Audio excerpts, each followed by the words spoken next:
कोल्हापुरातील संगीत सूर्य केशवराव भोसले नाट्यगृहाच्या पुनर्बांधणीचं काम सध्या सुरू आहे। दरम्यान नाट्यगृहाच्या परिसरातील अतिक्रमणांवर आज महापालिकेनं कारवाई केली।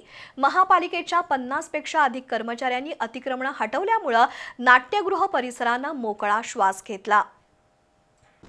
कोल्हापुरातील केशवराव भोसले नाट्यगृहाच्या पुनर्बांधणीचं काम सुरू आहे। दुसरीकडे नाट्यगृहाच्या भोवतीनं प्रचंड अतिक्रमणं वाढली आहेत। त्यामुळे प्रायव्हेट हायस्कूल, केशवराव भोसले नाट्यगृह, देवल क्लबमध्ये प्रवेश करणं सुद्धा अवघड झालंय। अशावेळी कोल्हापूर महापालिकेनं आज अतिक्रमण निर्मूलन मोहीम राबवली। JCB डंपरसह महापालिकेच्या अतिक्रमण विरोधी पथकाच्या 50 कर्मचाऱ्यांनी आज सकाळी 10च्या सुमारास कारवाईला सुरुवात केली। टपरी वजा शेड, चहाच्या गाड्या, पानपट्टी, तात्पुरत्या निवाऱ्यासाठी बांधलेली खोली अशी सर्व अतिक्रमणं महापालिकेनं जमीनदोस्त केली। दरम्यान अतिक्रमण केलेल्यांनी फारसा प्रतिकार केला नसल्यानं वादाचा प्रसंग उद्भवला नाही। या कारवाईमुळे सध्या तरी केशवराव भोसले नाट्यगृह परिसरानं मोकळा श्वास घेतलाय।